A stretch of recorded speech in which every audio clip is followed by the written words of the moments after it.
Okay, I'll be doing a lot of testing on the Fuji X-PRO2 over the next few days. I've been shooting with it all day and done quite a few tests. I had access to it a month ago for a brief period. Some of the things that were actually improved on the X-PRO2 versus the X-T1, obviously, other than continuous autofocus speed and the fact that the burst rates are just absolutely insane,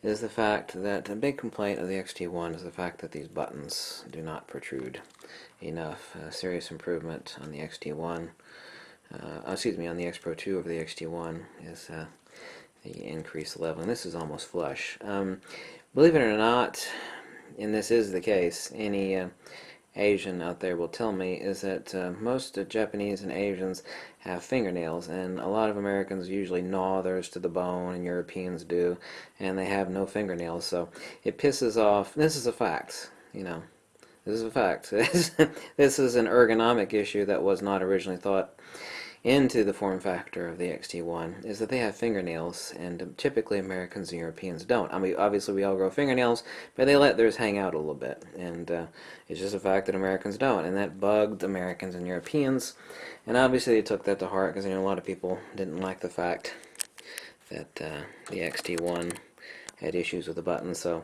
it is rather divine on the Fuji X-T1, the X-PRO2, the button layout.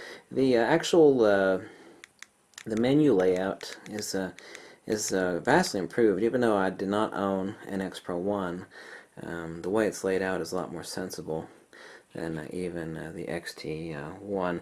Now the PC sync cover on the side is actually a little doink pop-in rubber, as opposed to the plastic end cap on the Fuji X-T1, which unscrews. I don't know if you'd say this would be lost easier.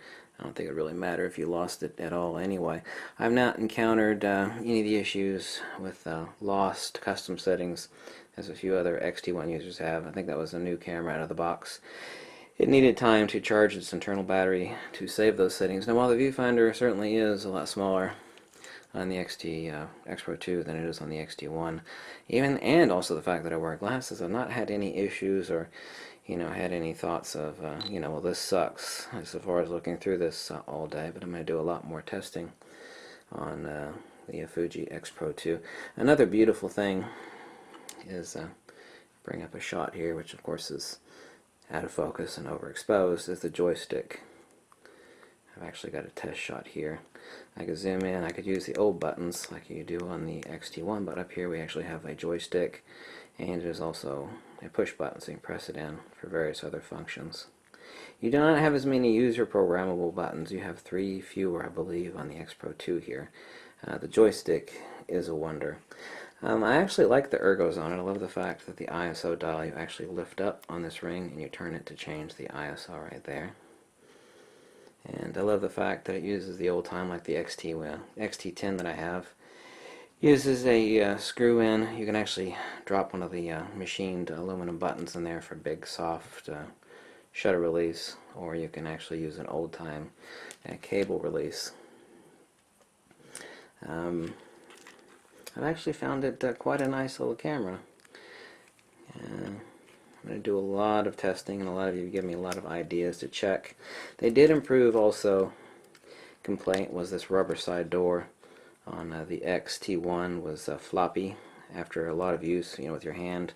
Rubber stretches out, and they actually changed this to a 2-piece instead of just one floppy rubber door. So Fuji did listen on that, and over here to the side we have 2 SD card slots.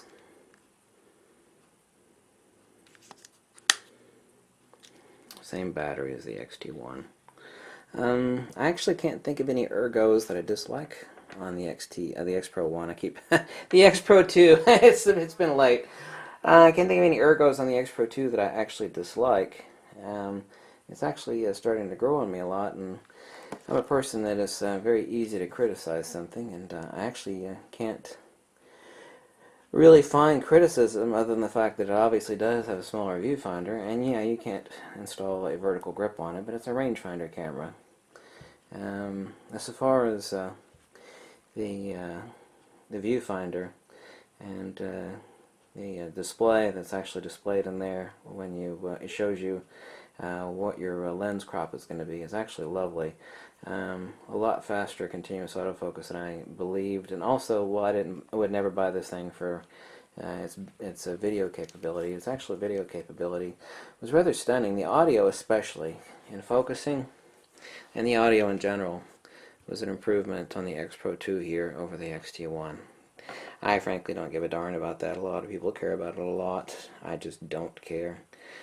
The dials, all the dials are metal. The casing is metal. It seems that they've actually changed the rubber knurling. Oh, that's another important thing. The rubber knurling is different material on the X-PRO2 here than it was on the X-T1.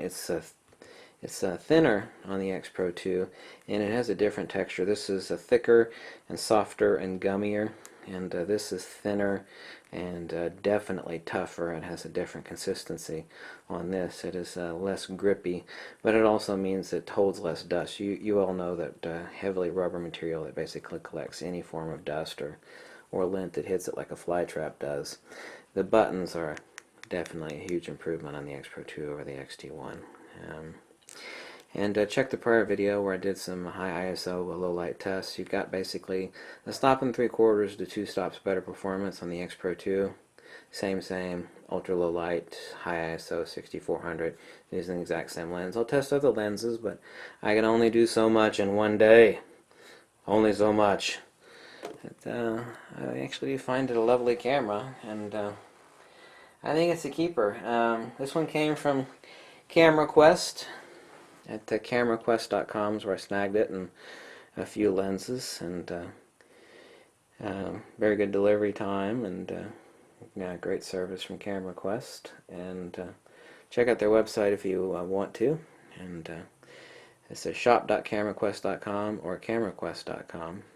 No, I'm getting nothing from them, not getting any free gear, not sponsored by any. You think anybody would sponsor me? Are you kidding me?